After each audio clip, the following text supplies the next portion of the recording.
Las noticias, protagonistas y tendencias del momento con César Miguel Rondón en Conexión. La voz que cuenta la historia mientras ocurre. Muy buenos días. Son las 9 en punto de la mañana de este miércoles 4 de diciembre del año 2024, día de Santa Bárbara. En este momento, a las 9 en punto de la mañana, usted está sintonizando en Conexión por Éxito 107.1 FM, la emisora del sur de Miami, territorio Éxitos. Usted también nos puede escuchar en su teléfono celular con la aplicación Actualidad Media Group. Esa aplicación usted la puede descargar en su celular de manera gratuita. Y si usted entra en www.exito107.com, además de escucharnos, nos puede ver.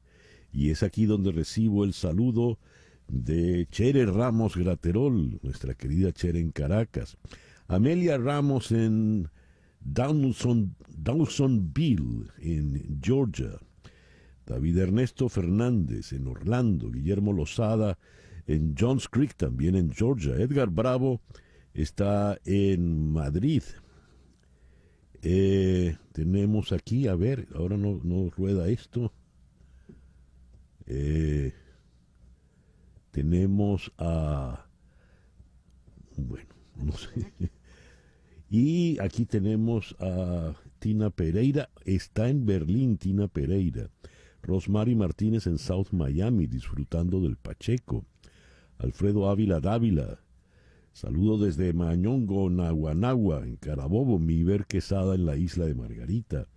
Hugo Boscán en Játiva. Henry Moreno en Atlanta, Georgia. Carlos Arteaga también nos saluda. Abelino Freitas en Portugal. Bien, gracias a todos por reportar la sintonía de En Conexión.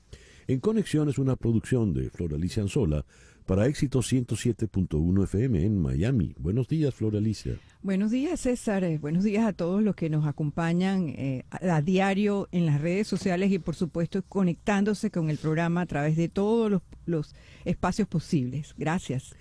Laura Rodríguez está en la producción general. Muy buenos días, Laura. Muy buenos días a todos. Mariel Sofía Rodríguez en Madrid, en la producción informativa. Buenos días, Mariel Sofía. Muy buenos días y feliz miércoles para todos. Jesús Carreño en la edición y montaje, Carlos Prato en los controles. Buenos días, Carlos. Muy buenos días.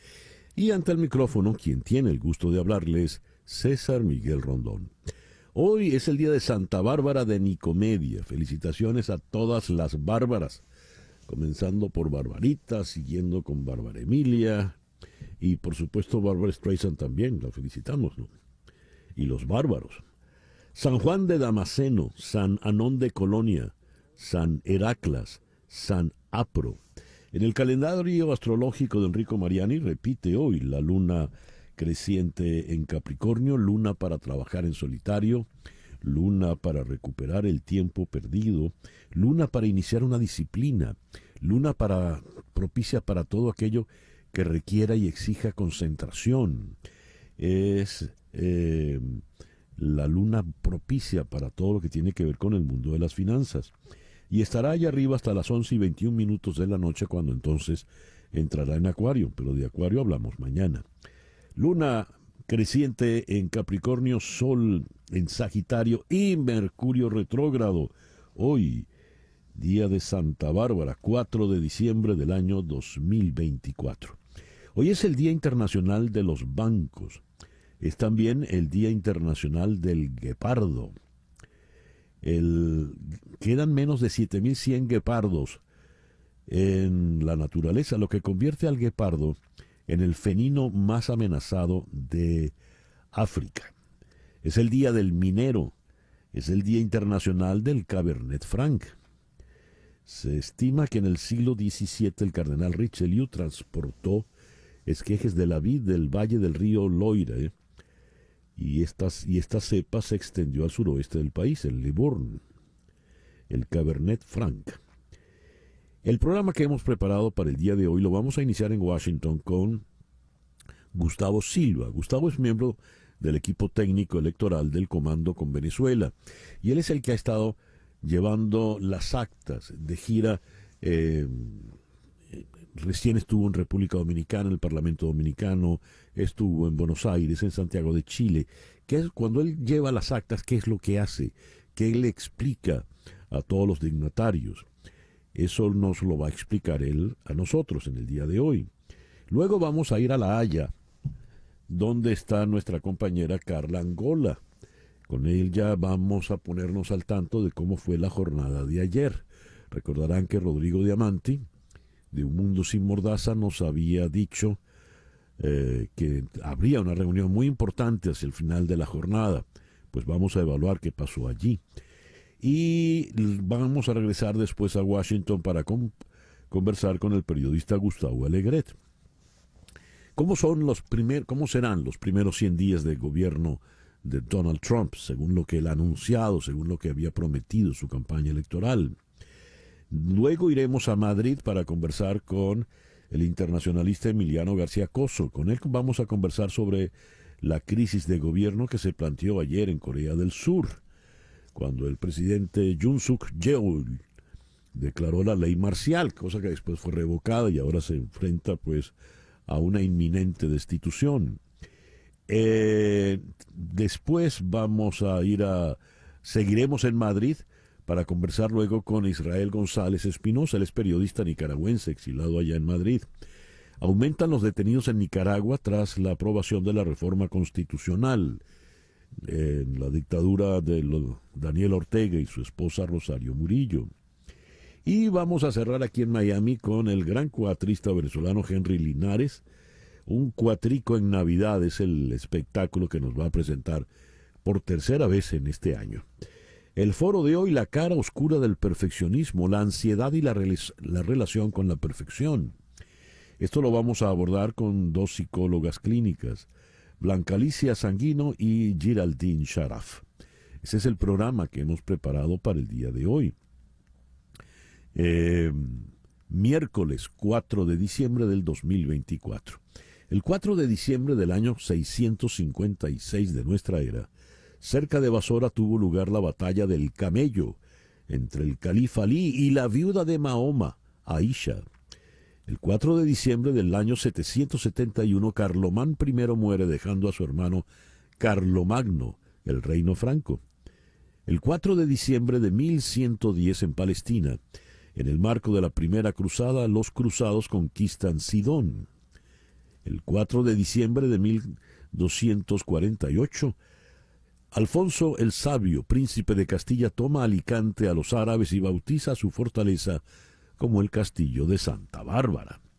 El 4 de diciembre de 1534, el sultán otomano Solimán el Magnífico ocupa Bagdad.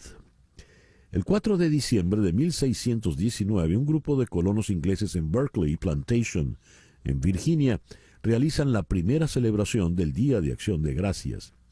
El 4 de diciembre de 1679 muere Thomas Hobbes, filósofo inglés, mejor conocido por su trabajo sobre filosofía política.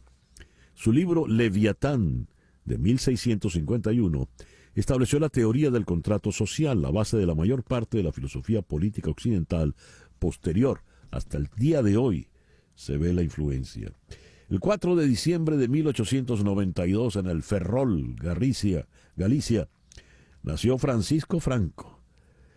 Durante casi 40 años gobernó con mano férrea en España, la dictadura de Franco, caudillo de España por la gracia de Dios, según decían las monedas de peseta. Falleció a los 82 años. El 4 de diciembre de 1910 nació José María Velas, sacerdote jesuita, el fundador de Fe y Alegría. Falleció en el año 85 en Barinas, a los 75 años. El 4 de diciembre de 1914, en Ciudad de México, se firma el Pacto de Xochimilco entre Pancho Villa y Emiliano Zapata, con lo que se consolida la alianza entre los dos grandes líderes de la Revolución Mexicana. El 4 de diciembre de 1918, el presidente de Estados Unidos, Woodrow Wilson, embarca para sellar el Tratado de Versalles, al final de la Primera Guerra Mundial, convirtiéndose en el primer presidente estadounidense en viajar a Europa durante su mandato. Hoy cumple 75 años el actor Jeff Bridges y cumple 60 Marisa Tomei. El 4 de diciembre de 1975, a los 69 años, falleció Hannah Arendt, una fundamental filósofa alemana, judía, la autora de, entre otras, pues de Eichmann en Israel, de donde viene la teoría de la banalidad del mal. El 4 de diciembre de 1983, hace 41 años, Jaime Lucinchi fue electo presidente. Luego, 5 años más tarde, el 4 de diciembre del año 88, Carlos Andrés Pérez fue elegido por segunda vez. El 4 de diciembre de 1991, la Pan American, Pan Am, la línea más importante de Estados Unidos y la más importante del mundo, se declaró en bancarrota. ¿Quién lo iba a decir? Y dejó de operar la Pan Am. El 4 de diciembre del 2005, pues en Venezuela hubo elecciones legislativas y la oposición se abstuvo y le regaló la Asamblea Nacional al chavismo. El 4 de diciembre de 1848 murió Joseph Mohr, compositor austríaco, el autor de este tema. Noche de Paz, ahí lo tenemos en la voz de Andrea Bocelli. El 4 de diciembre de 1909, en la isla de Cuba, nació este caballero. En el día de Santa Bárbara nació Barbarito Díez. Y el 4 de diciembre de 1926, en Villas Palmeras, Puerto Rico, nació Pellín Rodríguez. El editorial con César Miguel Rondón. Leo la noticia tal como está escrita. Activistas venezolanos asistieron a la 23ª Asamblea de Estados, parte del Estatuto de Roma en La Haya, donde exigieron que la Fiscalía de la Corte Penal Internacional actúe sin dilaciones ante los crímenes de lesa humanidad perpetrados en Venezuela. Cito: estamos aquí porque la causa Venezuela debe avanzar. Los crímenes de lesa humanidad cometidos por la tiranía chavista no pueden quedar impunes. Las pruebas son claras, contundentes y se siguen acumulando. No podemos permitir más dilaciones. Las víctimas y sus familias merecen justicia. Y no descansaremos hasta que los responsables sean llamados a indagatoria y se emitan las órdenes de captura que el mundo está esperando. Eso dijo Elisa Trota, la secretaria general del Foro Argentino para la Defensa de la Democracia. El abogado Tomás Farini Dugan, representante legal de este foro, sostuvo que es evidente que la justicia no puede seguir postergándose. Tal como ocurrió en Argentina, con la causa basada en el principio de jurisdicción universal, es hora de que la Corte Penal Internacional actúe. Hay suficientes evidencias para proceder. La legalidad internacional debe prevalecer y garantizar que estos crímenes no queden en el olvido. Estamos aquí para insistir en que se haga justicia y para apoyar a las víctimas en este proceso. Cita textual para Farini Dugan. Hablando de Argentina, y en la misma reunión, allí en la Asamblea en La Haya, el gobierno argentino le exigió a la Corte una atención inmediata a la situación en Venezuela y aseguró que la misión diplomática de Argentina en Caracas ha enfrentado situaciones de asedio por parte de fuerzas policiales, mientras Panamá y Uruguay condenaron la demora injustificada en la investigación de la Corte Penal Internacional. El embajador argentino Mario Javier Agustino Yarzábal aseguró que la situación venezolana exige atención inmediata y lamentó profundamente la falta de avances sustantivos en la investigación abierta desde noviembre del 2021 ante el fiscal Karim Khan por crímenes de lesa humanidad en Venezuela. Cito: los derechos humanos y civiles son sistemáticamente vulnerados y la voluntad democrática de su población es ignorada de manera deliberada. Las detenciones arbitrarias, los tratos inhumanos y las violaciones graves de derechos fundamentales requieren investigaciones rigurosas e integrales que estén a la altura de las expectativas de justicia internacional. Cita textual. El embajador argentino también denunció que la misión diplomática de su país en Caracas ha enfrentado situaciones de asedio por parte de fuerzas policiales y actores no armados, no identificados, en represalia por haber ofrecido asilo a personas cuya vida e integridad se encuentran en peligro en Venezuela. Uruguay alertó de que están en juego la libertad, la integridad física y hasta de la propia vida de cientos de personas. Y Panamá expresó su profundo desacuerdo hacia la demora injustificada en la investigación de los crímenes atroces que se han cometido y continúan cometiéndose en Venezuela. ¿A dónde apunta todo esto? A la condena por parte de la Corte Penal Internacional y la diligencia que se está exigiendo es que se liberen órdenes de arresto contra los responsables de estos crímenes de lesa humanidad.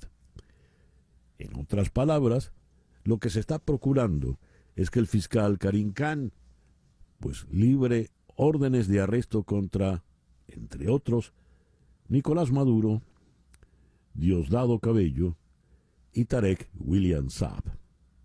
Así de sencillo. Son las 9:18 de la mañana. Hacemos una pequeña pausa y ya regresamos con las noticias más importantes de este miércoles 4 de diciembre del año 2024, Día de Santa Bárbara. Esto es En Conexión por Éxito 107.1 FM en Miami. Y a las 9:22 de la mañana vamos con las noticias más importantes del día de hoy. El presidente Joe Biden culminó su viaje a África con una visita a un proyecto multimillonario en Angola, que sirve como piedra angular de los esfuerzos de Estados Unidos para contrarrestar la influencia de China en el continente. Biden recorrió el puerto de Lobito junto con los jefes de Estado de Angola, Zambia y la República Democrática del Congo en la mañana de hoy, y también prometió casi $600 millones más en financiación para el ambicioso proyecto ferroviario del corredor de Lobito. A medida que finaliza el mandato de Biden, las preguntas se centran en la posición de la administración de Donald Trump sobre el proyecto, que conectará centros minerales críticos en Zambia y la República Democrática del Congo con los mercados globales a través del puerto de Lobito en Angola. Un alto funcionario de la administración Biden dijo que la administración Trump probablemente lo continuaría porque beneficia la seguridad nacional y económica de los Estados Unidos. Los abogados de Donald Trump le dijeron a un juez que su condena por sobornos en Nueva York debe ser desestimada como resultado de su victoria electoral, argumentando que el presidente electo fue perseguido injustamente por los fiscales. Citaron la controvertida decisión de Joe Biden de indultar a su hijo Hunter Biden y dijeron que el fiscal de distrito de Nueva York, Alvin Bragg, ha llevado a cabo el mismo tipo de procesamiento selectivo del que se quejó Biden. Por otra parte, el presidente electo Donald Trump y el gobernador de Florida, Ron DeSantis, han discutido personalmente la posibilidad de que DeSantis reemplace a Peter Hegseth como candidato a secretario de Defensa en medio de preocupaciones de que una serie de acusaciones podrían hundir a Hegseth, según Mark Caputo de The Bulwark, quien se unirá a Axios en enero. No puedo decir que definitivamente sucederá, pero el gobernador está receptivo y Donald Trump habla en serio, dijo una fuente republicana de alto rango a Caputo.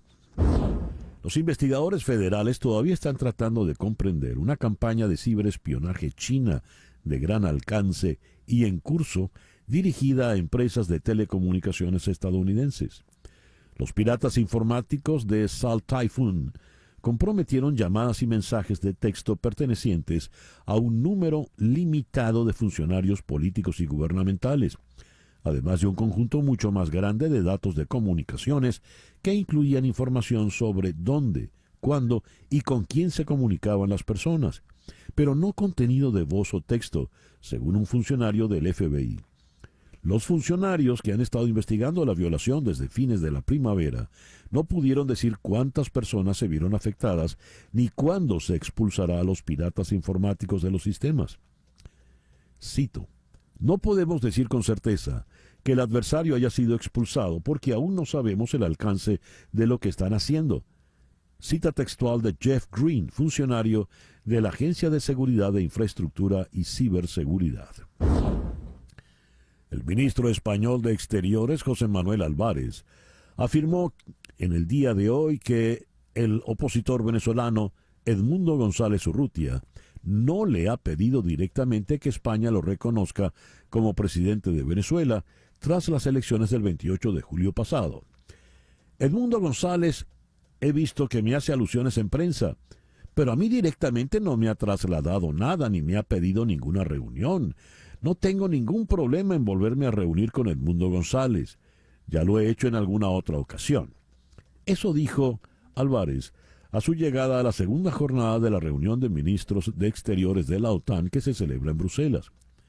Preguntado por la cuestión del reconocimiento de González, el ministro Álvarez dijo que España está haciendo las cosas en concertación con sus socios internacionales. Muy pocos estados, yo creo que se cuentan con los dedos de una mano, han reconocido a Edmundo González, dijo Álvarez, y agregó que algunos de los países que en prensa se consideran que lo han reconocido como presidente, lo que han hecho es cambiar la denominación a presidente electo. Manifestó que la posición de España y de la Unión Europea es clara, en el sentido de que no van a reconocer ninguna legitimidad democrática a Nicolás Maduro. Cita textual. María Corina Machado pidió ayer a Brasil que reconozca a Edmundo González Urrutia como presidente electo de Venezuela para aumentar la presión sobre Nicolás Maduro. Esto en declaraciones al Congreso brasileño. Cito: lo que esperamos es que Brasil reconozca a Edmundo González como presidente electo para que se pueda presionar a Maduro y que se dé cuenta de que su mejor opción es una transición ordenada y pacífica. Eso dijo Machado en videoconferencia desde la clandestinidad ante una comisión de la Cámara de Diputados brasileña. La señora Machado habló durante una sesión de la Comisión de Relaciones Exteriores de la Cámara de Diputados, en la que también participó Edmundo González Urrutia. Machado afirmó que Maduro está aislado, nacional e internacionalmente debilitado, sin recursos. Seguiremos firmes en esta posición para avanzar junto a ustedes hacia esa transición ordenada y para que Edmundo González asuma la presidencia. Cita textual. El presidente de Francia, Emmanuel Macron, pidió a los legisladores franceses que rechacen una moción de censura que se presentará en el Parlamento a las 4 de la tarde en París y que se concentren en lo que es mejor para la nación. El partido de la líder de extrema derecha Marine Le Pen, Agrupación Nacional, ha dicho que apoyará la moción presentada por una coalición de izquierda, lo que aporta suficientes votos para derrocar al gobierno. El derrocamiento del gobierno del primer ministro Michel Barnier, después de solo 3 meses en el cargo, presentaría al presidente Emmanuel Macron la poco envidiable elección de elegir un sucesor viable cuando le quedan más de 2 años de su mandato presidencial.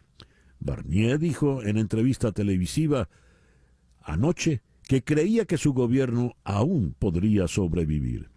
No ofreció concesiones de último minuto para romper el punto muerto y acusó a la señora Le Pen de tratar de entrar en una especie de guerra de ofertas en sus conversaciones. Y bien, a las 9:29 de la mañana, Capicúa, pues vamos entonces con nuestra primera entrevista del día de hoy. Vamos a Washington, donde está Gustavo Silva. Hasta ahora, las actas electorales de las elecciones que se realizaron en Venezuela el 28 de julio han sido presentadas ante la Organización de Naciones Unidas por el Centro Carter, que fungió como testigo electoral invitado por el propio gobierno de Maduro.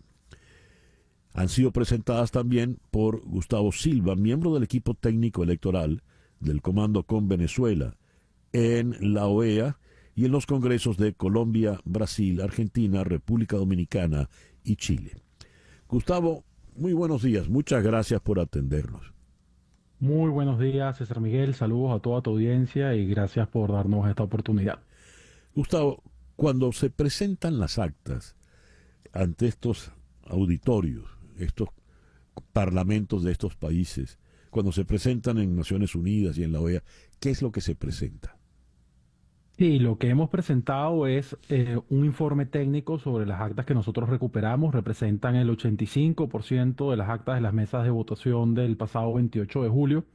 Y ese informe técnico lo acompañamos de las actas en físico que nosotros tenemos. Hemos llevado una muestra a cada uno de estos países. Yo digo que es el peregrinaje de unas reliquias de la democracia, así como a un santo llevan su reliquia en peregrinaje por algunos países. Nosotros estamos presentando estas actas principalmente para poder tener un tema muy pedagógico. No todos los países tienen un sistema de votación electrónico como es el venezolano, y tenían muchas dudas de cómo nosotros obtuvimos esas actas. Y nosotros lo que hemos explicado y llevado como palabra es que no son las actas de la oposición, sino son actas emitidas por el CNE, que fueron impresas por su operador de máquina y que de acuerdo a la ley, al reglamento de la Ley Orgánica de Procesos Electorales en Venezuela y de acuerdo ¿cómo se llama? Al manual de funcionamiento de la mesa de votación en Venezuela, nosotros tenemos el derecho a tener acceso a un ejemplar de esa acta de votación. Tú has dicho, Entonces, Gustavo, nosotros- perdona que te interrumpa, has dicho que son como reliquias, ¿verdad? Reliquias de santos. Muy bien. Asumamos, yo soy, por ejemplo, un parlamentario brasileño y llegas tú con unas ristras de papel y yo te tengo derecho a preguntarte, pero ¿por qué sé yo que esos papeles son auténticos?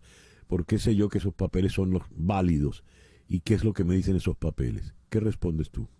Sí, justamente le demostramos que en primer lugar en Venezuela es un derecho que no es común en todos los países que ese papel que imprime la máquina en nuestro sistema electrónico se le entregue a los testigos representantes de los candidatos que participaron. Y después le demostramos cada uno de los elementos de seguridad que tienen el acta, lo mostramos contra las auditorías preliminares que el CNE hizo para este proceso, también con lo que fueron procesos anteriores. Por ejemplo, las actas del proceso actual estaban por atrás con el logo del CNE en color azul y un rayado especial. Eso es un mecanismo de seguridad que el CNE implementó para esta elección y ese color cambia elección a elección. Después le mostramos el encabezado que tiene un código de seguridad hash, que es alfanumérico, es único y eso identifica qué máquina imprimió el acta de escrutinio. Y también le mostramos los otros elementos de seguridad, como el código QR y el código hash que tiene el pie de página, que es un código que se construye al final. Nosotros le demostramos ese físico y la normativa venezolana que explica cada uno de esos elementos. Muy bien. Cuando presentas una serie de actas a manera de ejemplo y llegas a cuál conclusión una vez presentadas esas actas, Gustavo. Bueno, dos ejercicios que hacemos con ellos. Uno es que escaneen los códigos QR y vean cómo eso funciona y que la información es tal cual. Y la otra es que visiten en vivo el site web resultadosconbctla.com y puedan comparar el físico que tienen en sus manos con la imagen que está digitalizada y decirles que así como esta muestra que nosotros tenemos concuerda 100%, el 85% de las actas que nosotros tenemos y están digitalizadas son fieles, originales de los que tienen. Se quedan sorprendidos, es conocido en el continente ampliamente por todo el espectro político que Nicolás Maduro se robó las elecciones, pero agradecen este ejercicio de soberanía. En el caso de Brasil, que la democracia ha sido frágil en los últimos tiempos, ampliamente, tanto la izquierda y la derecha que están confrontadas internamente en ese país, reconocen el esfuerzo que nosotros estamos presentando y la importancia de la trazabilidad del voto y de poder nosotros haber recibido todas estas actas, haber trabajado para tenerlas y poder mostrárselas. ¿Cuáles han sido entonces las reacciones en todos esos escenarios a donde tú hayas ido en esa suerte de peregrinaje de reliquias? Sí, el resultado es que acto seguido hemos tenido convocatorias de esos congresos, principalmente a Edmundo González Urrutia y a María Corina Machado.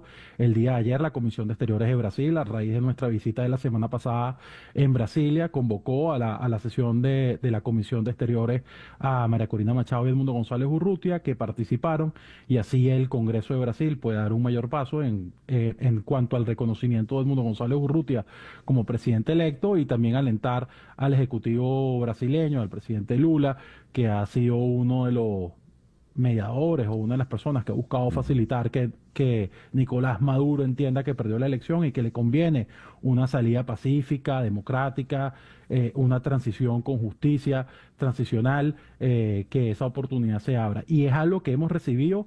En Brasil fuimos atendidos por la Comisión de Exteriores, que ayer tuvieron la presencia virtual de María Corina del Mundo, pero también por la Comisión Especial para la Defensa de la Democracia, que es una comisión que nació a raíz de los hechos en el Congreso de Brasil en torno a la toma de posesión del presidente Lula.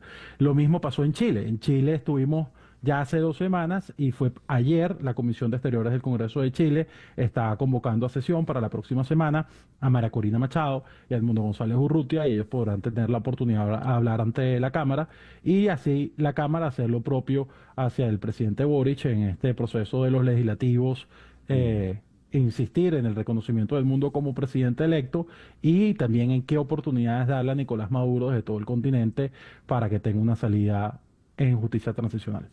¿Y qué viene ahora, Gustavo? Bueno, seguimos de mi parte, del aspecto técnico, que es el que yo he colaborado con este tema de las actas. Seguimos a las órdenes de países. Hay algunos que nos piden que los visitemos presencialmente. Hay otros países que prefieren que en sus embajadas aquí en Washington se los podamos presentar a sus representantes. Hay otros países que prefieren hacerlo de forma virtual. Y estamos en ese trabajo muy complacidos de que vemos que un término que se dice la aguja se mueve. Hace 2 semanas, en el marco de la cumbre del G20, reunión de cancilleres, el secretario Blinken se reunió con todos los cancilleres en el marco de ese G20 y estuvo la declaración de Edmundo González Urrutia y reconocimiento como presidente electo por parte de los Estados Unidos. La semana pasada fue en el marco del G7. El día de ayer vimos que en el Comité de Derechos Humanos de Naciones Unidas, una iniciativa de 4 juristas y expertos latinoamericanos en derechos humanos de Brasil, Chile, Colombia y México, que no son cualquier cosa que sean expertos de esos 4 países, asistieron y solicitaron que Naciones Unidas sacara las medidas que cuiden cada una de las papeletas, cada uno de los materiales electorales del pasado 28 de julio, y Naciones Unidas sacó esa orden a Venezuela de que tiene que salvaguardar todo material electoral del pasado 28 de julio. Gustavo, muchas gracias por atendernos en la mañana de hoy. Gracias a ti, César Miguel. Un saludo y un abrazo. Gustavo Silva es miembro del equipo técnico electoral del Comando con Venezuela. Nos habló desde Washington. 9:37, una pequeña pausa y ya regresamos en Conexión. Una pausa y regresamos con César Miguel Rondón en Conexión. El gobierno argentino exigió ayer a la Corte Penal Internacional una atención inmediata a la situación en Venezuela y aseguró que la misión diplomática de Argentina en Caracas ha enfrentado situaciones de asedio por parte de fuerzas policiales, mientras Panamá y Uruguay condenaron la demora injustificada en la investigación de la Corte. Vamos a La Haya. Allí está nuestra compañera de TVB, la periodista y activista Carla Angola. Carla, muy buenos días, muy buenas tardes allá al otro lado del océano. ¿Qué está pasando en La Haya? ¿Cómo estás, César Miguel? Gracias por ponerle tanta atención a esta visita que estamos haciendo a La Haya, porque nos reunimos en 2 ocasiones con los miembros de la oficina de la Fiscalía de la Corte Penal Internacional. Estaban allí víctimas directas de crímenes de Maduro, estaban activistas, estaba esta servidora, y le pudimos hacer preguntas a quienes trabajan en la situación Venezuela. Las conclusiones son varias, hay unas que nos gustan, otras que no tanto, pero quiero hablarte de los pros y los contras que hay en este instante y las oportunidades que tenemos. La primera es que ellos le dan sentido de urgencia, el mismo sentido de urgencia que le estamos dando nosotros a que esto termine de resolverse legalmente. Lo segundo es que ellos piensan que el sufrimiento, no hay sufrimiento mayor o menor. Es decir, no es que nuestra causa es menos importante que otras. El personal habló directamente con una de las víctimas y se interesó en preguntarle detalles particulares, porque a veces uno siente que el fiscal también quiere construir sus casos.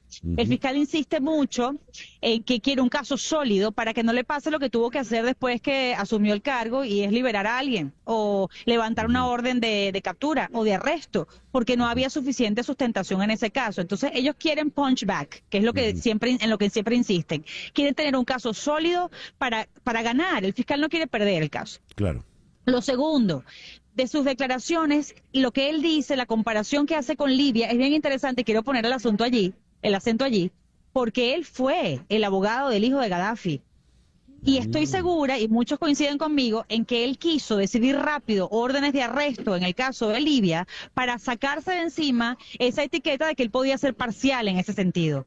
Y siento que cuando él incluyó el caso de Libia y dijo que los venezolanos merecemos la misma justicia que los libios, quiso decir que él va a juzgar en los términos.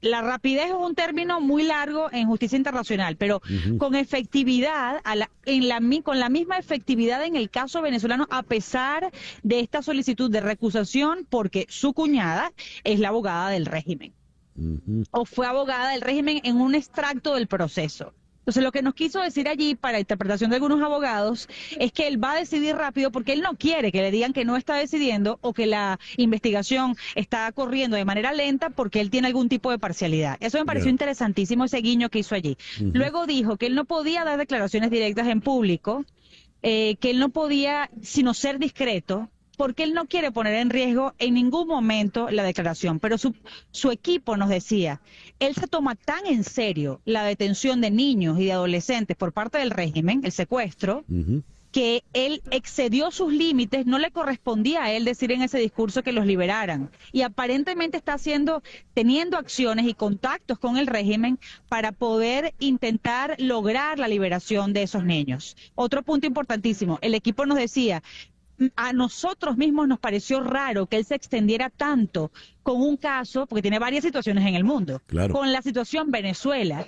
Y eso, ¿qué indica? Que todos los comunicados que emitió Paulina Maceda, que es la representante de la Oficina Independiente de Víctimas, que emitió un comunicado hace justamente unas semanas, las protestas que hemos hecho los venezolanos, la más reciente de la Mano Roja, pidiendo justicia a la Corte Penal, todas las acciones y los documentos que sigue recibiendo sobre la gravedad o la mayor gravedad después de las elecciones del 28 de julio, eso no pasó inadvertido para él. Y por eso, en lugar de enviar un comunicado, lo dijo de viva voz. Y hasta para su equipo esto fue algo muy raro. Entonces, en este escenario, ¿qué es lo que podría pasar ahora? Él no va a decidir con base en la política. No necesariamente vamos a tener órdenes de captura antes del 10 de enero.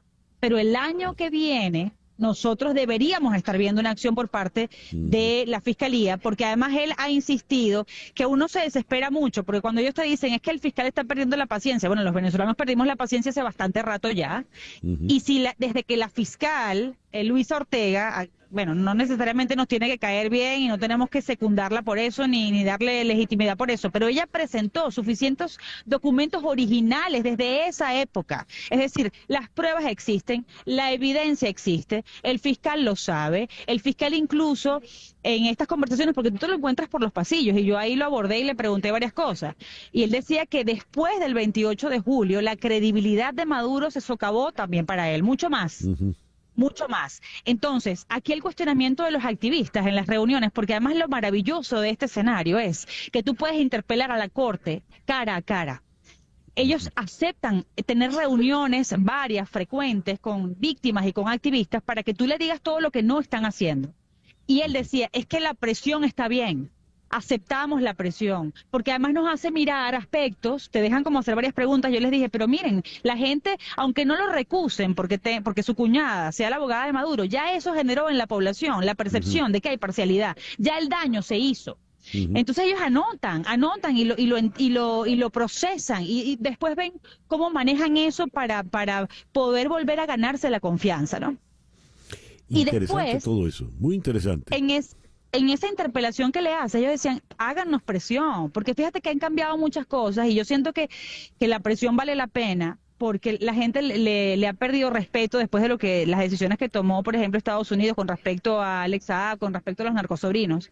Pero es cierto que la justicia internacional es lenta, pero este proceso, ¿por qué vale tanto la pena?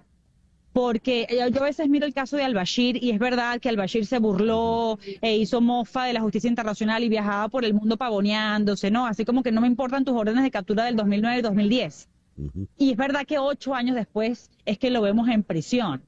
Pero verlo en prisión después de 8 años valió la pena para las víctimas. La justicia siempre vale la pena. No estoy diciendo que en el caso venezolano tengamos que esperar ese tiempo, pero es que sea cual sea el tiempo en el cual la justicia llegue, va a valer la pena. Este trabajo debe tener como prioridad la reivindicación de las víctimas y que las víctimas sepan que un día esto va a tener un efecto que se va a materializar y que el efecto psicológico de una orden de aprehensión es suficientemente poderoso como para que el régimen de Maduro se convierta en tóxico para el resto de Latinoamérica o el resto del planeta que lo pudiera seguir justificando. Y algo muy importante, porque dicen que podrían venir, cuando vengan, órdenes de captura para cuadros medios. Y esto alguna gente dice, bueno, pero entonces no van a ir por la cabeza de Maduro, por la cabeza de Diosdado. Esto es valiosísimo porque si fuera así, primero nosotros debemos advertirle a esos cuadros medios que el régimen no los va a defender, no los va a representar, toda la carga va a ir sobre ellos porque ellos fueron los ejecutores o los autores materiales de las órdenes que recibieron. ¿Quiénes serían? Pero también podría ser... Carla, disculpa, dame un ejemplo de un cuadro medio. ¿De quiénes hablaríamos, por ejemplo? Bueno, un Granco medio bajo podría ser Granco, un cuadro medio bajo. Ya. Un cuadro medio alto podría ser Padrón López. Supongamos que fueran por las cabezas del régimen que no necesariamente aluden a Diosdado y a Maduro. Entonces, ¿qué pasa allí? Primero tienes la certeza ahora, que puede ser la advertencia que hacemos desde ahora, que el régimen no los va a proteger, no los va a defender y probablemente en algún momento los va a entregar también. ¿Y qué pasa? Que eso también es positivo en el sentido de que si la Corte decide acusar o emitir órdenes de arresto contra cuadros medios es porque después va a montar un segundo caso contra las cabezas, porque esa gente para defenderse va a decir, yo recibí una orden. Entonces tienes un proceso allí que no se termina con una orden de captura que prosigue. Él insistía en que la investigación continúa y el tema de la complementariedad es un asunto muy polémico aquí para las ONG. Porque la complementariedad positiva, que es el apellido que él le puso cuando llegó a la fiscalía, lo que establece es que tú tienes que darle el derecho al Estado acusado de intentar demostrar que no cometió todos esos crímenes de los cuales se le están acusando. Y lo maravilloso de esto, hay gente que dice, pero es que ya la complementariedad se agotó, porque el fiscal, de hecho, en la más reciente apelación del régimen, refutó todos los argumentos. Le digo, no, tú no estás investigando o no quieres investigar. O no puedes o no quieres. Porque entonces le das la oportunidad de seguirte demostrando lo que nunca va a poder demostrar, porque ellos son los perpetradores. ¿Por qué darle la oportunidad de la complementariedad al perpetrador de los crímenes? Porque no es lo mismo que tú tengas un proceso de acusación contra un gobierno que sea, digamos, un Estado que se maneja a través de la política. Aquí estamos hablando de criminales. Entonces tú le vas a dar al criminal la oportunidad de defenderse. Es como absurdo para muchos, pero el argumento o lo que alega el fiscal es que a él le conviene que eso ocurra porque tú sigues recibiendo información de ese Estado y cada vez que Tarek William Saab le envía información se incrimina más porque le da más pruebas al fiscal de demostrar que no se está impartiendo justicia y la jurisprudencia de la Corte sigue teniendo vigencia. Por ejemplo, en el caso de Burundi, que es un caso también muy emblemático, lo que hizo Fatou Bensouda, que además se equivocó en la percepción de muchos, fue que ella cerró la posibilidad de la complementariedad. Entonces lo que hizo el gobierno de Burundi fue, yo no colaboro más, es verdad, no colaboro más, entonces no fluye la información. Ellos demandaron al Estatuto de Roma y después lo que ocurrió es que el caso quedó en un limbo y nosotros no queremos que quede en un limbo. No, tienes toda la razón. Suena muy sensato. Ahora dices, no habrá una orden de captura antes del 10 de enero, pero es que el 10 de enero... yo no lo creo. Pero es que el 10 de enero está a la vuelta de la esquina. Es decir, eso es pasado mañana. Es verdad. Pero claro, tú entenderás, César, que la gente tiene un desespero con esa fecha, que ahí aprovecho y menciono esto. Cada vez que me preguntan, el 10 de enero lo estamos volviendo a ver como un antes y un después. No, va a ser un antes y un después para el régimen, no necesariamente un antes y un después para nosotros. En cuanto a la posibilidad que que tenga efecto lo que todos queremos y lo que dice la Constitución. Hay que insistir mucho en que esto es tan complejo, ya nos lo han dicho muchas veces. Incluso María Corina lo dijo antes de las elecciones del 28. Esto es tan complejo que probablemente el 10 de enero vaya a ser un hito, pero no necesariamente el fin o el comienzo de algo. es parte de un proceso Claro. que vamos a tener que seguir peleando porque el 10 de enero es hoy, es lo que hicimos hoy en la Corte, lo que estamos haciendo en La Haya, lo que Sí. hicimos ayer y lo que estás haciendo tú ahora desde el estudio de grabación. Bueno, te espero acá para el abrazo y el beso de rigor. Gracias, Carla, por este reporte tan completo y tan magnífico y tan sesudo que nos has dado en esta mañana. Gracias a ti siempre. Besos. Beso para ti. Carla Angola, desde La Haya. Y el reloj nos dice que son las 9:54 de la mañana. Vamos ahora a la ciudad de Washington, donde está el periodista Gustavo Alegret. Gustavo, muy buenos días. Gracias por atendernos. Hola César Miguel, muy buenos días. Gustavo, el señor Donald Trump ya se prepara para tomar posesión allí en la Casa Blanca que está a tus espaldas y pues ya dijo tanto durante su campaña electoral y ya ha hecho anuncios que podemos ir sospechando cómo serán esos primeros 100 días de gobierno. ¿Qué nos puedes comentar, Gustavo, al respecto? Pues mira, yo creo que es muy propio de Donald Trump tener gestos que avalan su narrativa, su retórica, sus promesas. Hay promesas que son muy difíciles de cumplir. La deportación de 4 millones de ciudadanos o de personas que viven en Estados Unidos en situación irregular es ciertamente muy difícil. Por la logística, por el proceso, por el habeas corpus que estas personas requieren, etcétera, ¿no?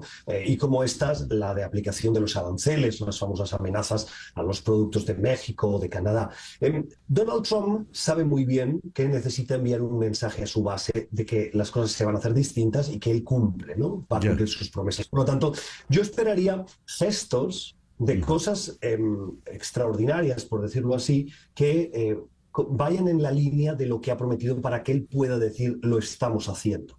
¿Qué va a pasar? Lógicamente Donald Trump llega con el aval de una Corte Suprema que le ha dado la bendición de la inmunidad presidencial, recordemos la reciente sentencia, y por lo tanto llega envalentonado con una victoria que gana en voto popular y eso hace que él se quite esa espina. Es una victoria que tampoco es una victoria que arrasa, pero él la vende como una gran victoria y no hay que demeritarla, pero no es una victoria que ha dejado a los demócratas en una posición, podríamos decir, muy retrocedida, muy minoritaria, ¿no? Ha habido una mayoría en las dos cámaras, pero es por la mínima. Lo que tenemos es que ver las diferencias en la Cámara de Representantes y en el Senado, y por lo tanto Trump también necesita que su base y que sus legisladores estén con él. Entonces, si va con propuestas que rompen con la tradición republicana de una manera muy profunda, creo que puede encontrar resistencia dentro de sus propias filas.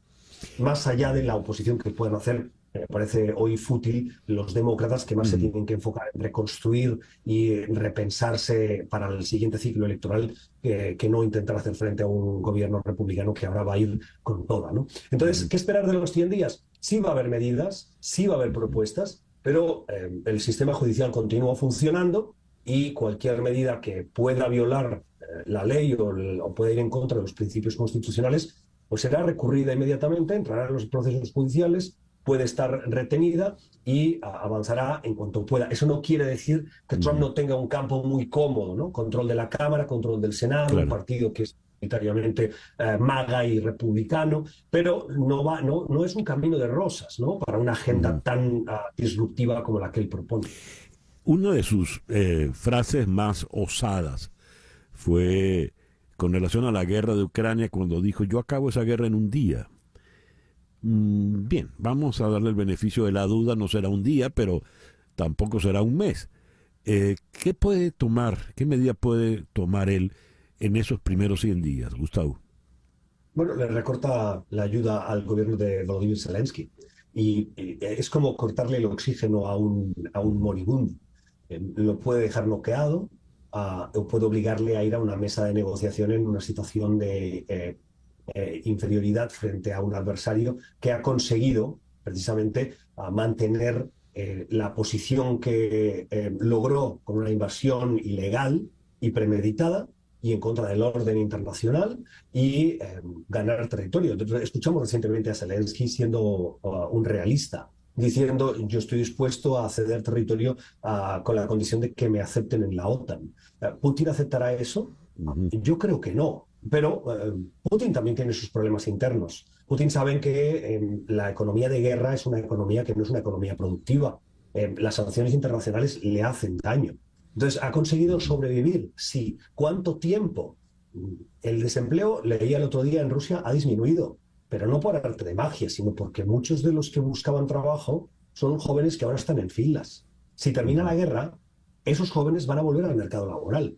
Y si no, la economía no es una economía productiva y no está en un buen momento porque está acechada por las sanciones internacionales, ese dato de desempleo va a crecer y eso va en contra de Putin. Entonces, hay varios elementos sobre la mesa. Yo no creo que se vaya a solucionar ni en un día ni en una semana, pero es cierto que Trump tiene una llave muy importante que es el grifo, que puede cerrar la ayuda a Ucrania.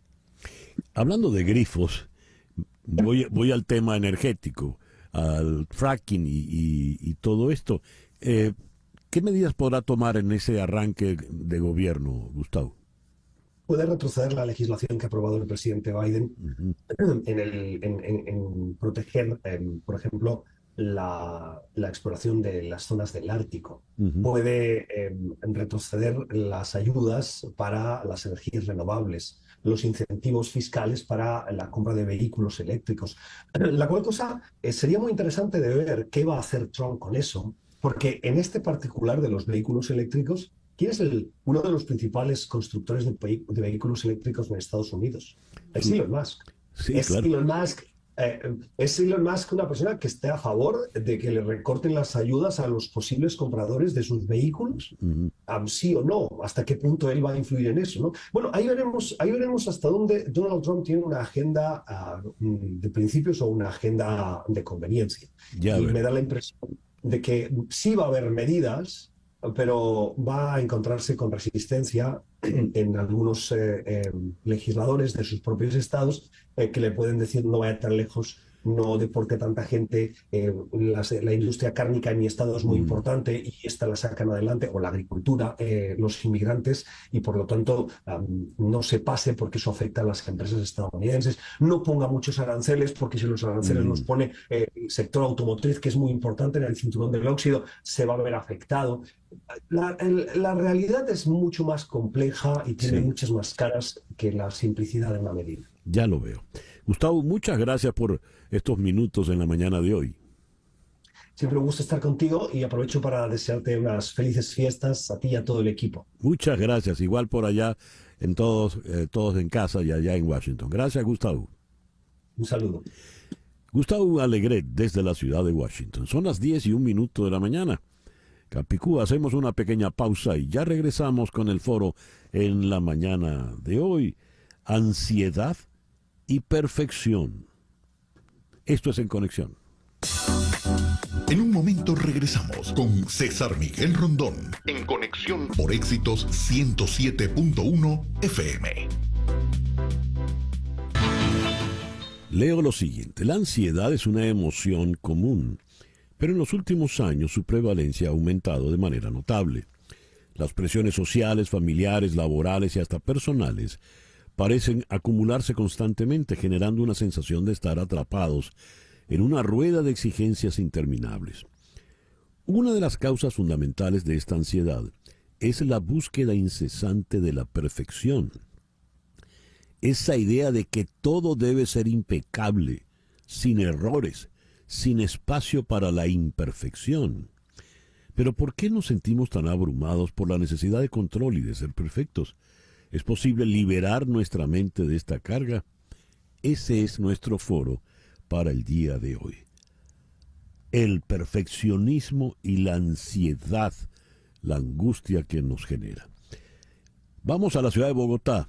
Allí están nuestras invitadas del día de hoy, las psicólogas Blanca Alicia Sanguino. Blanca, muy buenos días, gracias por acompañarnos. Muy buenos días, César Miguel. Muchísimas gracias por la invitación. Y Giraldine Sharaf. Giraldine, muy buenos días. Buenos días, César. ¿Cómo estás? Muchas gracias por la invitación. A ti por atenderla. A ver, ¿qué es esa obsesión por la perfección? ¿Por qué la procuramos tanto? Blanca Alicia? Bueno, César Miguel, el perfeccionismo, la obsesión por la perfección puede ser un rasgo de personalidad en instancias no patológicas, ¿no? También en rasgos marcados o donde los síntomas se pueden hacer absolutamente acentuados y persistentes en el tiempo, puede configurarse como un trastorno de personalidad. El perfeccionismo, cuando se convierte en un rasgo persistente de la personalidad, puede tener que ver mucho la aparición de un problema obsesivo o de un rasgo obsesivo de la personalidad. Y es esta necesidad constante de que todo tiene que estar bajo mi control y de que todo tiene que estar perfecto, guardando por debajo la necesidad de no fallar, de no equivocarme, porque detrás de esto puede haber una parte emocional que esté muy configurada con el rechazo, con el temor al abandono, con las inseguridades propias de una persona.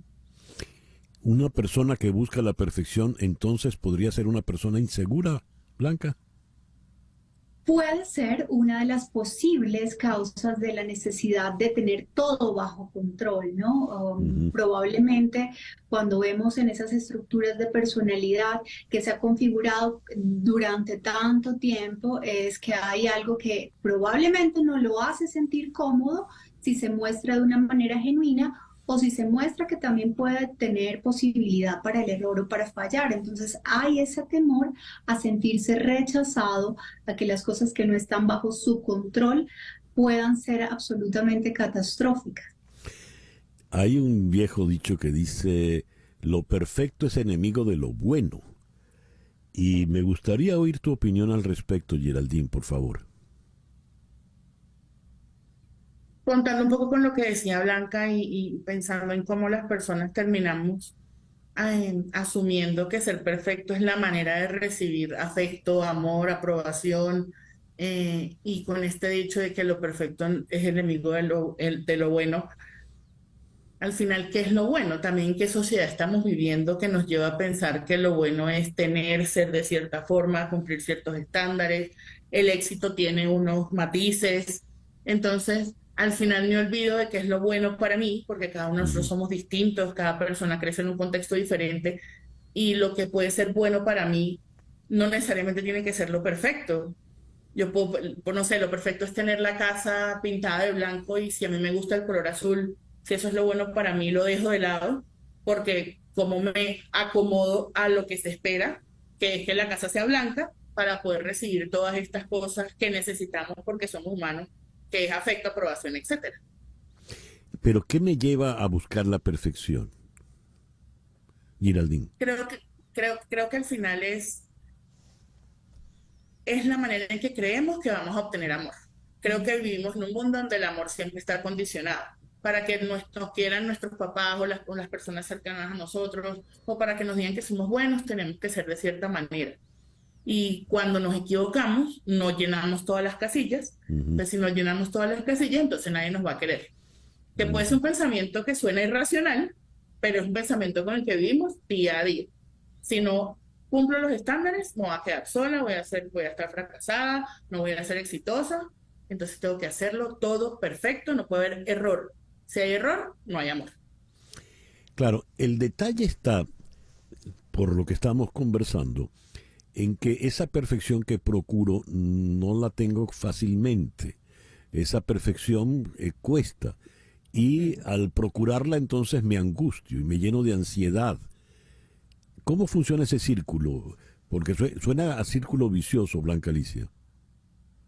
Por supuesto, César Miguel, el perfeccionista es el eterno insatisfecho porque jamás, nunca nada va a estar a la altura de lo que él aparentemente necesita o con aquello que cree que va a lograr el éxito o la aprobación o que va a lograr sentirse seguro. Entonces se vuelve de cierta forma un círculo vicioso donde esa rigidez y necesidad constante por tener todo bajo control, nunca va a estar siendo satisfecha. Entonces, en esa misma medida, pues nada, va constantemente llevándose a tener que hacer nuevas estrategias para lograr esa satisfacción de las cosas que él cree que le van a brindar esa seguridad. Y hay manera de que yo supere ese círculo vicioso, de que lo rompa, Blanca Alicia. Claro, claro que sí. Lo primero y más importante es tomar conciencia de que si esos rasgos de personalidad que se encuentran alineados con la perfección se constituyen como un problema y constantemente me hacen sufrir, pues debo ser consciente de ello. Se puede canalizar a través de la psicoterapia o de ejercicios también de regulación emocional que lleven a comprender, bueno, detrás de esa necesidad de que todo esté perfecto, por ejemplo, en mi casa, en mi hogar, en mi trabajo, con mis hijos, con mis vínculos familiares, amistades, etcétera, ¿qué es lo que está detrás? ¿Sí? ¿Qué pasa si yo me equivoco? ¿Qué pasa si definitivamente me doy la posibilidad de fallar, ¿sí? Y de que esos errores o esas fallas se puedan constituir como posibilidades de aprendizaje? Entonces, lo primero es ser consciente de qué es lo que está detrás de esa necesidad de control y de perfección, cuáles son los niveles de autoexigencia, en dónde radica también la mayor capacidad que yo tengo para estar buscando la perfección y, por supuesto, también aprender a hacer un trabajo, como lo decía mi colega Giraldine, muy compasivo con nosotros mismos, porque esos niveles tan altos de autoexigencia nos llevan a estar constantemente sufriendo. Entonces, nunca va a ser suficiente, siempre nos van a faltar los 5 centavos para el dólar, claro, porque no va a ser nunca suficiente lo que doy. Debo aprender entonces a hacer algo un poco imperfecto. Llego, Giraldine, a tu consulta. Giraldine, mire, doctora, yo estoy vivo angustiado porque procuro la perfección. Ayúdeme. ¿Qué me dices? Creo que lo primero que hay que reconocer es que somos humanos y el humano es imperfecto. Si esa es mi condición ya de base, si con eso vine, ¿cómo hemos construido unos contextos en los cuales nos estamos pidiendo ser algo que ya de base no podemos ser? ¿Sí? Estamos pidiendo, digamos, poder controlar un montón de cosas sobre las que no tenemos ningún tipo de control. No tenemos control sobre la naturaleza ni sobre cómo ocurren las cosas. Y sobre todo no tenemos control sobre las demás personas. Y toda nuestra vida ocurre en relación. Y la mayoría de la angustia que tenemos tiene que ver con cómo soy perfecto para otro, con otro, para que los vínculos se mantengan. Al final yo quiero controlarlo todo para que los vínculos estén. Pero si yo no tengo control sobre el mundo ni sobre las otras personas, entonces ¿por qué me lo termino exigiendo? ¿Por qué me termino exigiendo ser el que todo lo hace bien o la que todo lo hace bien? Si todos estamos aquí aprendiendo cómo hacerlo, nadie viene con un manual, nadie viene con todas las respuestas. Yo creo que lo primero que hay que reconocer es qué es lo que tenemos de base y es que somos humanos y no podemos controlar las cosas. Cuando se habla de perfección, ¿es perfección de qué, Giraldine? Es hacerlo, es nunca equivocarme, nunca decir la palabra incorrecta, o sea, mejor dicho, lo voy a decir en positivo. Siempre decir la palabra correcta, siempre tomar las acciones correctas. Yo estaba hablando justamente con una paciente hace unos minutos y me decía, yo hablé con una persona y lo dije con mucha rabia y yo sé que lo tendría que haber dicho mejor. Mi pregunta fue, ¿por qué tendrías que haberlo dicho mejor? Porque no puedes expresar la rabia como llega. Ah, no, porque eso no está bien, uno tiene que hasta controlar cómo uno se pone bravo.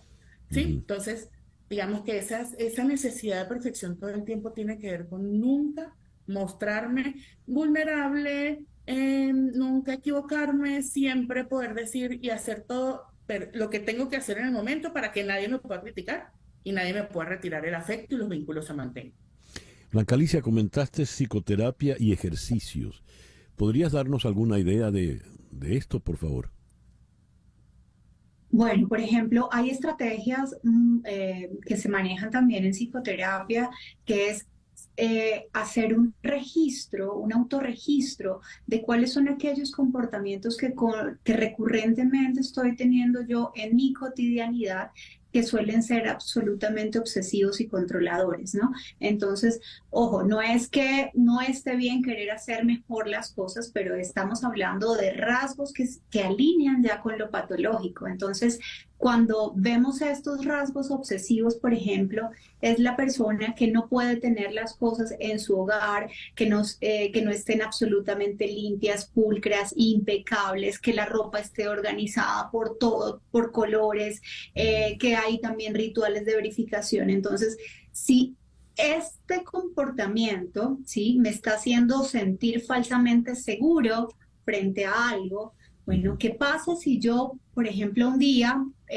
no ordeno la ropa por color, ¿no? Entonces, es de cierta forma empezar a romper como esos patrones de comportamiento que son tan recurrentes y que intentan mantener el control también de esa idea obsesiva que está detrás de la necesidad de perfección, ¿no? Porque lo que es visual es lo que yo puedo palpar. Entonces es la organización, la manera de vestirme, la manera de hacer, la manera de decir, la manera de expresarme, pero detrás de esto, ¿cuál es la idea, no? Entonces, cuando yo logro unir esa acción con la idea que está detrás y lo puedo analizar con la emoción, probablemente empiezo a romper de alguna manera ese círculo, como lo mencionabas tú, vicioso, de que si no tengo la ropa organizada de este color, bueno, ¿qué es lo que va a pasar si no lo hago? Entonces, son ejercicios muy desde la plena toma de conciencia de por qué nos estamos comportando de esta manera. Escribe la oyente María Alejandra Alfonso: es mucho dolor para el que padece de ansiedad por la perfección, esa insatisfacción eterna, ese miedo al fracaso y búsqueda constante de éxito. Me llama la atención que María Alejandra usa la palabra dolor. ¿Esa ansiedad duele, Giraldine? Claro, es porque es constantemente estarnos cuestionando nuestro valor. Si yo todo el tiempo estoy cuestionando si yo soy una persona que vale, que soy digna de ser amada, que me merezco cosas buenas, etcétera, y todo el tiempo mi respuesta es no. No, porque no soy perfecta, porque no logro tener todo bajo control. Entonces eso se convierte en un dolor constante. Es como un duelo todo el tiempo. Cada vez que yo pienso en mí, pienso en alguien que no alcanza ciertos estándares. Entonces eso es un duelo constante y es algo que produce muchísimo sufrimiento. Y estamos dispuestos a sufrir para lograr esa perfección, pero hay un momento en el que ya no aguantamos más, pues. ¿Puedo aprender entonces, Blanca Alicia, a ser un poquito imperfecto? Claro que sí, César Miguel, claro que sí. Cuando definitivamente nos damos cuenta del sufrimiento, y esto que dice la persona que nos escucha es esa eterna insatisfacción porque nunca voy a lograr la perfección absoluta, me lleva a la permanente necesidad o a la permanente idea de sufrimiento. Estoy constantemente sufriendo. Entonces, claro que sí podemos hacer trabajos, esfuerzos. Por supuesto, la primera opción siempre va a ser la psicoterapia, porque pues se puede también trabajar todo lo que tiene que ver con flexibilidad cognitiva, que va muy enlazado a esa rigidez también estructural de nuestro cerebro, ¿no? Y luego con todos los comportamientos y las acciones que poco a poco tenemos que ir implementando en la cotidianidad y que se van trasladando a las relaciones, al trabajo. Y lo más importante es cuál es la base y el cimiento de esta necesidad de tener todo bajo control. Cuando logro ser consciente de la idea y de la emoción que está vinculada a este tipo de comportamientos, es cuando definitivamente vamos desmontando esas estructuras tan fuertes de rigidez emocional y de personalidad. Escribe Sibel Ríos: a mí me sucedió en la universidad que en ese afán de perfección no aceptaba 18 puntos como una nota exitosa. O era 19 o era 20 puntos. En Venezuela la máxima calificación es 20 puntos. Luego, con los años, sigue diciendo Sibel, y luego de un proceso profundo de introspección y terapia, entendí que mi afán de perfección en los estudios y en mi vida en general respondía a mi creencia subconsciente de que me había equivocado y decepcionado a mi familia por quedar embarazada tan joven. Mira tú la vuelta que dio todo eso. ¿Qué le dices a Sibel, Giraldín?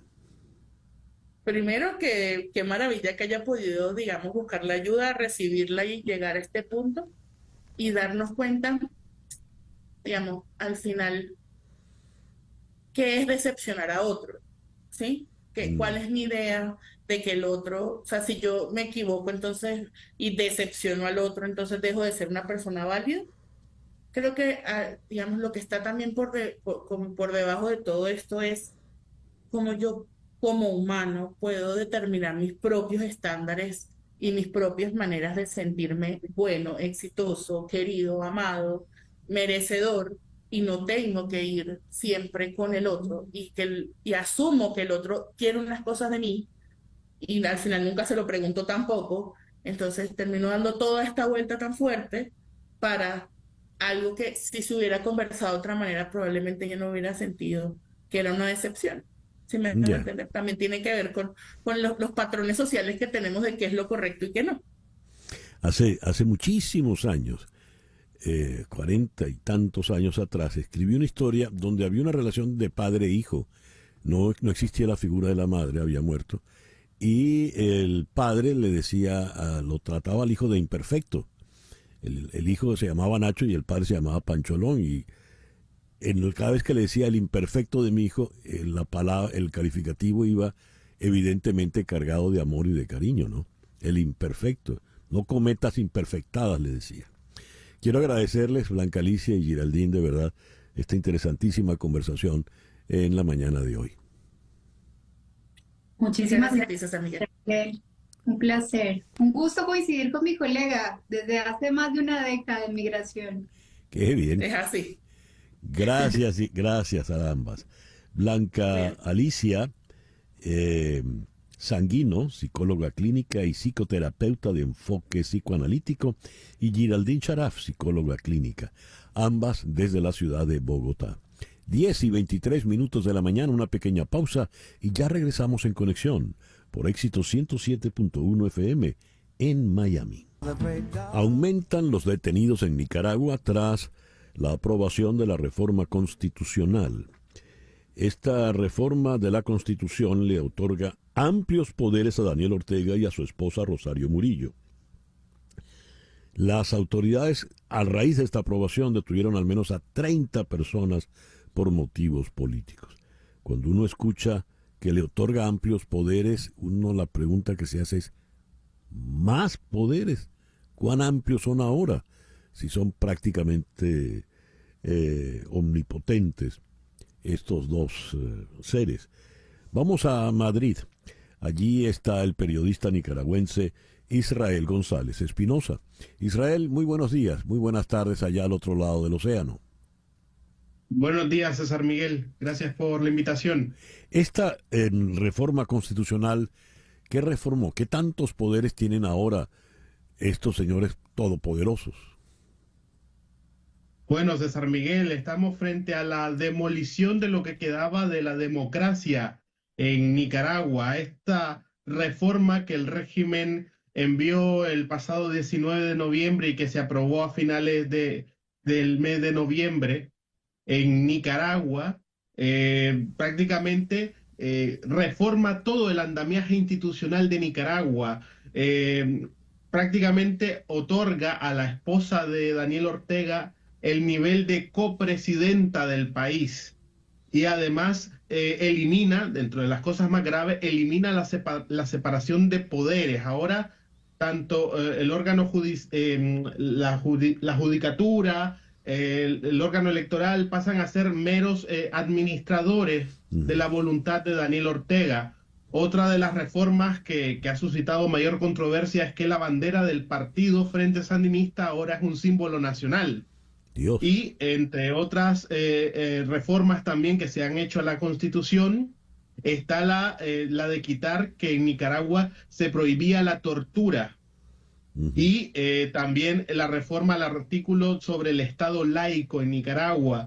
Recordemos que en el país hay una persecución ingente en contra de la Iglesia Católica, y ahora este artículo del Estado laico dice que ninguna organización religiosa puede estar bajo control extranjero, en clara referencia a la Iglesia Católica.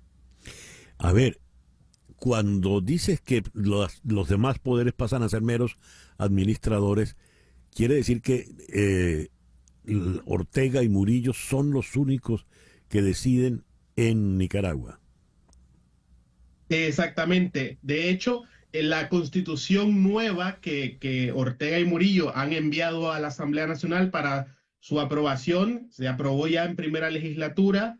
Falta que el próximo año aprueben en segunda legislatura esta reforma constitucional, que en realidad es una reforma de gran calado. Son más de 100 artículos los que se han reformado en la Constitución, y en esta reforma dice que el Poder Ejecutivo es el que coordina el trabajo de los otros órganos del Estado de Nicaragua, en el caso de la judicatura, el caso del órgano electoral, el caso de la fiscalización.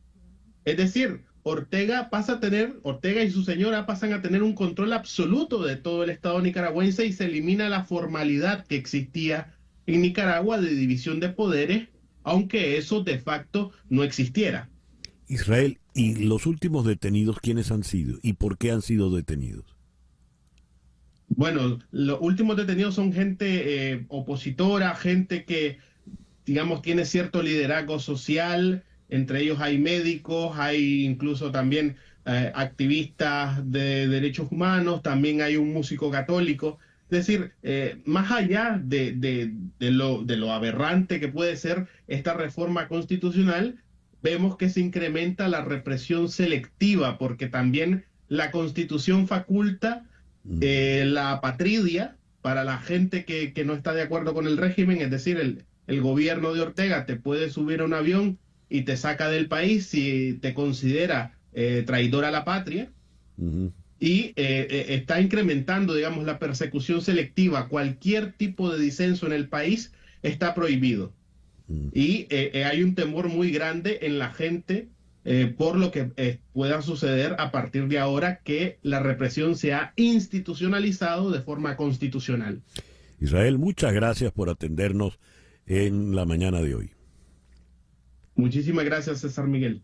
Israel González Espinosa es un periodista nicaragüense exiliado allá en Madrid. Y seguimos en Madrid, donde está Emiliano García Coso, profesor de Derecho Internacional y Relaciones Internacionales de la Universidad Pontificia Comillas.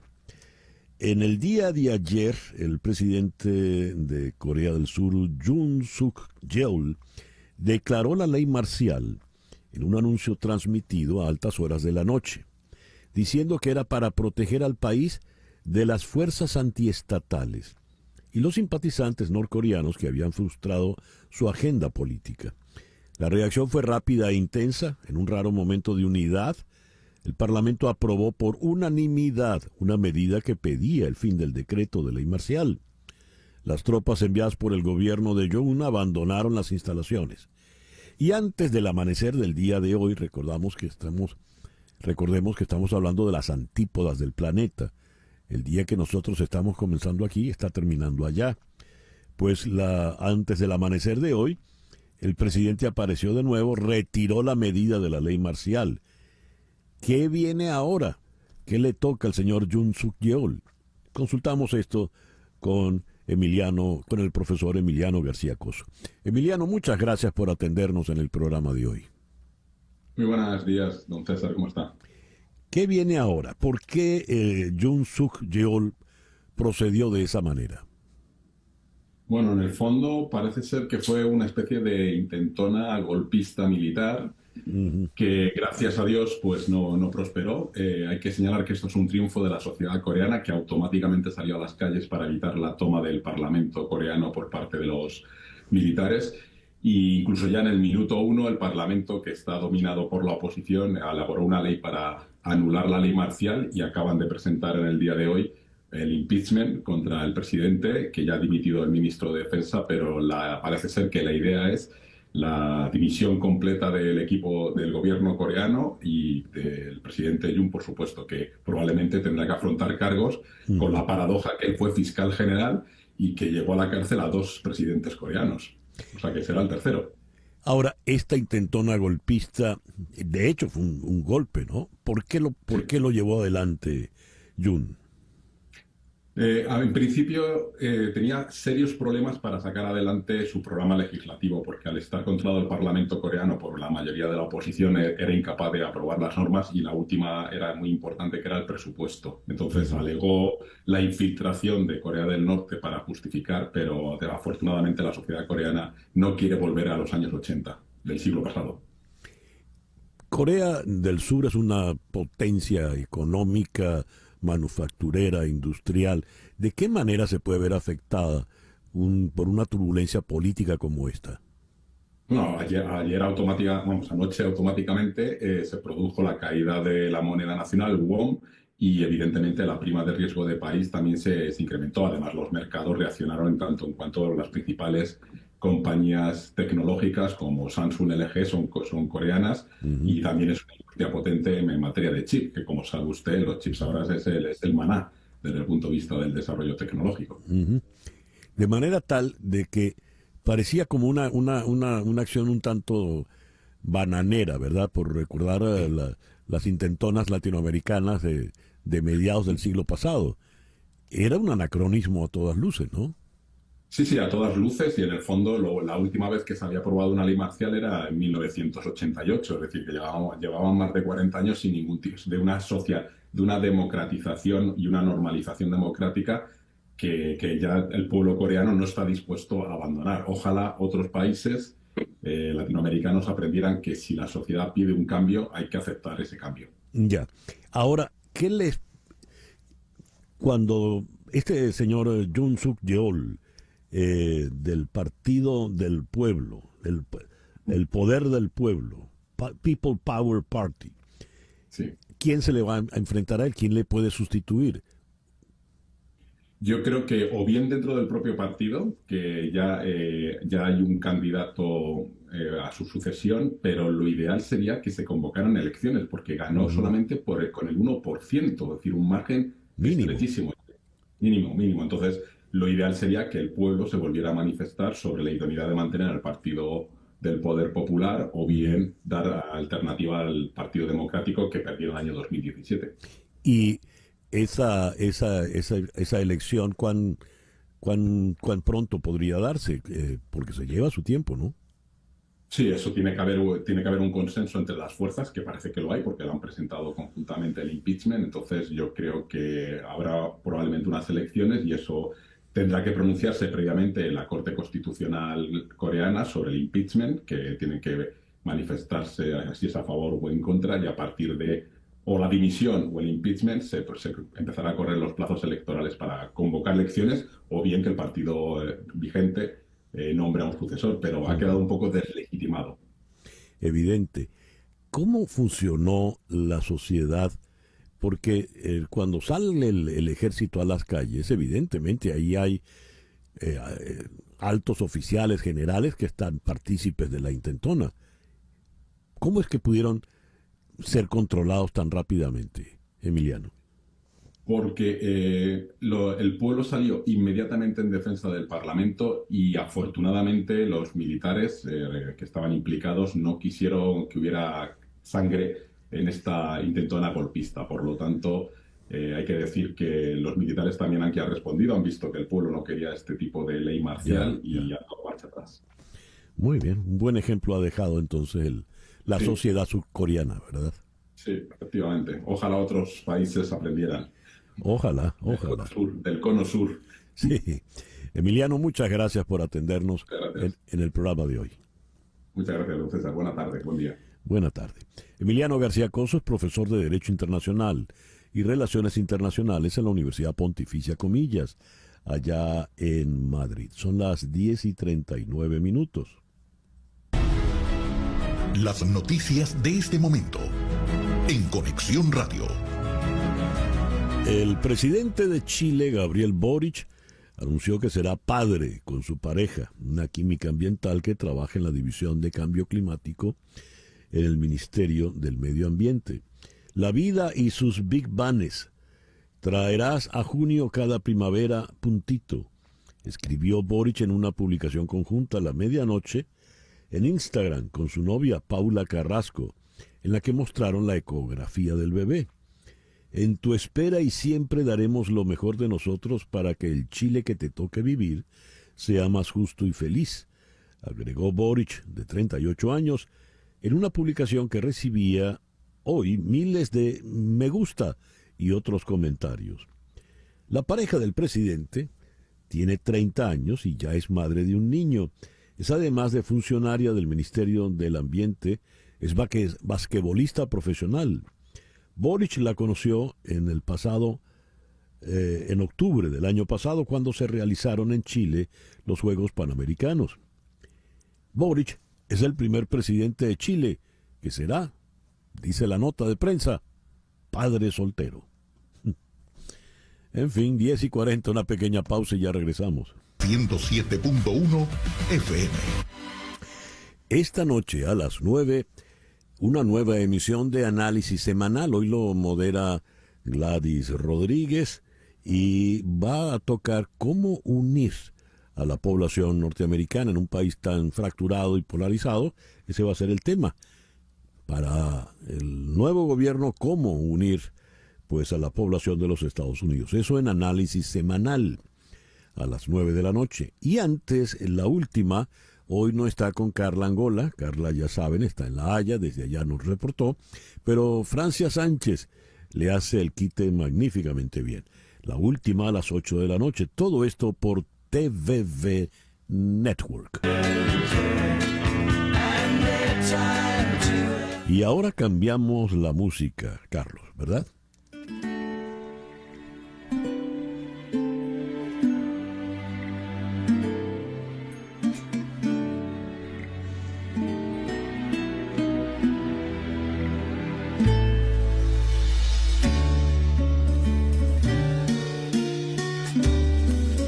Ese es el 4 del maestro, del virtuoso Henry Linares. Henry, muy buenos días. Bueno, Miguel, qué alegría estar contigo de nuevo en tu programa. A ver, un cuatrico en Navidad. Recuerdo todavía cuando te lanzaste en esa iniciativa y ya este es el tercer año que lo estás llevando adelante. ¿Cómo ha sido la experiencia de un cuatrico en Navidad, Henry? Ha sido fascinante ver que hay tanta alegría, tantos niños que van al concierto. Aunque ha sido bien complicado llevar a cabo un evento de esta magnitud y en el lugar donde lo estamos haciendo, producto de las diferentes situaciones que ha estado atravesando el mundo, siempre debe haber un espacio para la Navidad y para nuestras canciones tradicionales de Navidad. Y esto nos llena el alma de alegría, de paz, de felicidad.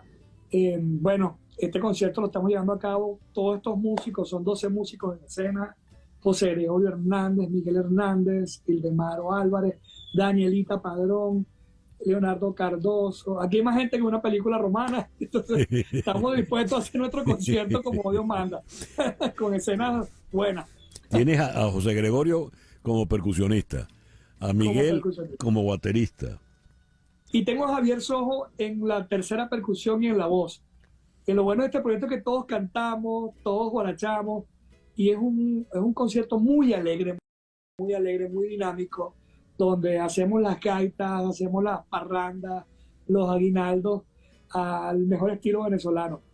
Muy bien, y está también, por supuesto, nuestra querida Daniela Padrón. Claro, no puede faltar. La virtuosa violinista. ¿Y qué repertorio haces? Cuando dices música navideña, básicamente, ¿cuál es el repertorio, Henry? Fíjate, hacemos música, obviamente siempre hacemos nuestros aguinaldos venezolanos, nuestros niños lindos, nuestros cantemos, pero con tambores, con culepuya, con fiestas. También hacemos el repertorio del disco de Navidad. Adelante, sí. Del segundo disco de Navidad, donde bueno, hacemos Jingle Bells. Es lo que está sonando allá al fondo. Sí. Que eso es música. Es como yo siempre digo, es como si Santa Claus hubiese pasado por Puriete y de repente, bueno, volvió y dejó regalitos a los niños allá, pero en vez de recibirlo con Santa's Coming to Town, lo hicieron con tambores de curepuya, con cuatro, con maracas, y bueno, eso nos genera un aporte sonoro a estas fechas navideñas. Y el escenario es la otra parte maravillosa del concierto, ¿no? Cuéntanos de esto, Henry. Volvemos a hacerlo en el Monasterio Español del Norte de Miami Beach. Es un lugar mágico, definitivamente sublime. De esos lugares que no se consiguen mucho en la ciudad. Y bueno, te despeja un poco la mente del tráfico, de la situación, del trabajo, del engorroso del día a día. Y te metes en un monasterio a escuchar música de Navidad con un buen sonido, con una hermosa arquitectura antigua. Y bueno, además que lo iluminamos, ponemos buenas luces, buena iluminación y un buen sonido para hacer de esto una fiesta venezolana dentro de un monasterio español, de paso, en el estado de la Florida. Ese monasterio,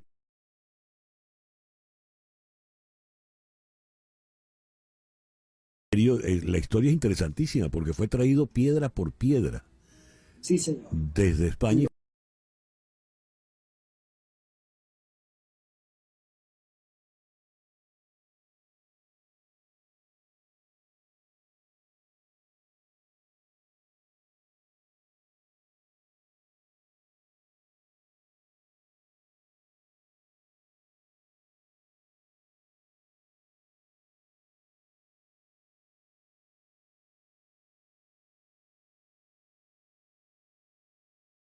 Jueves 12 de diciembre a las 8 de la noche comienza la primera nota.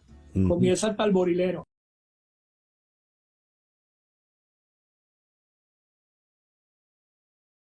Varios músicos tocamos, guarachamos y músicos que están en cada uno en diferentes proyectos.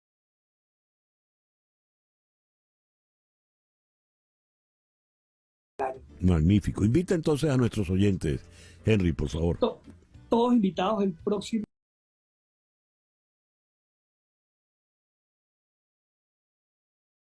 Un cuatrico en Navidad. No se lo pierdan porque va a estar bien lindo, bien colorido. Lleven a sus muchachitos.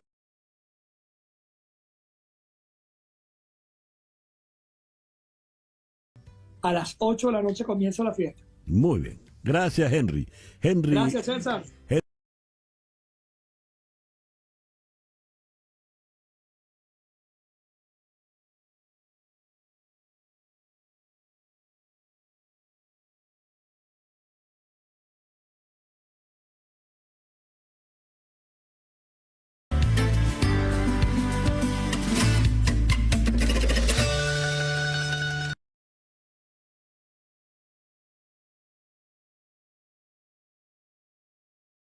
Querida Lorena, muy buenos días, ¿cómo estás?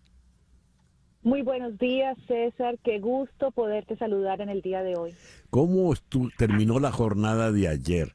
¿Recibiste muchas llamadas? ¿Qué te dice la gente? Excelente la jornada de ayer. Creo que esta es una semana muy especial porque iniciamos la Navidad y ya todos estamos como que tratando de dejar esto del seguro como prioridad y no dejarlo para el último día, que es el 15, así que nos ha ido muy bien, la gente está súper, como siempre digo, esto es una prioridad, hay prioridades en la vida y el seguro de salud de la familia tiene que ser una de ellas. A ver, ¿quiénes te deben llamar en el día de hoy, Lorena? Hoy me pueden llamar todas las personas que tengan un estatus legal en el país, que no tengan un seguro de salud, o también personas que ya tienen un seguro de salud pero no saben de qué manera se renueva, sea para que no lo tengas o que lo tengas, nosotros te podemos ayudar. ¿Qué servicio prestan ustedes allí en Entérate Insurance, Lorena? Entérate es una empresa con más de 30 años a nivel nacional. Estamos en todo el país y ayudamos, somos una empresa de latinos, para latinos, ayudamos a que todas las personas tengan una cobertura médica, que si tienen una enfermedad, pues nosotros podamos darte una cobertura que te cubra las medicinas, el tratamiento, pero lo más importante aún es que si tienes una emergencia, tengas un seguro de salud que cubra pues tu emergencia, tu cirugía, porque estar aquí en un hospital sin seguro de salud puede salirte extremadamente costoso. Es terrible, es terrible. ¿Y por qué el 15 hay que apurarse? Lorena. Te perdí, mi querido César. Te preguntaba por qué hay que apurarse. Hay que apurarnos porque este periodo termina el 15 de diciembre. ¿Y qué pasa? ¿Qué pasa cuando lo dejamos para última hora, que nos arriesgamos a comenzar el mes de enero sin una cobertura médica? Porque los seguros en el país comienzan el siguiente mes. El gobierno nos da hasta el 15 de diciembre para inscribirnos y que la cobertura pueda comenzar el 1 de enero 2025. ¿A dónde hay que llamarte? ¿A qué número? El número muy importante donde nos puedes llamar es el 786-460-3435. 786-460-3435. Te llamo y tú me vas a responder todas las preguntas, todas las dudas. Todas las preguntas, porque para eso estamos aquí, somos agentes licenciados, nos preparamos todo el año para esta gran temporada de 1 de noviembre a 15 de diciembre, y hay muchas personas que sí califican, que tienen un estatus legal como asilo político, TPS, y califican a un seguro de salud a muy bajo costo. ¿Me repites el número, por favor, Lorena? 786-460-3435, 786-460-3435. Lo repites, que lo dices muy bonito. 786-460-3435, 786-460-3435. Aquí estamos para tus dudas, tus preguntas, información, todo lo que tú necesites, pues esa es nuestra misión, poderte educar e informar sobre cómo funcionan los seguros en el país. Lorena, muchas gracias por atendernos en esta mañana. Gracias, César, a ti por la invitación. Feliz día. Lorena Suso de Entérate Insurance.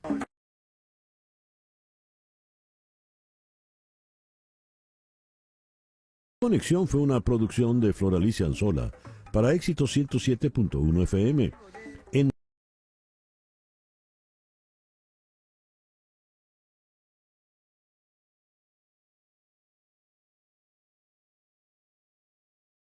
Jesús Carreño en la edición y montaje, Carlos Prato en los controles y ante el micrófono, quien tuvo el gusto de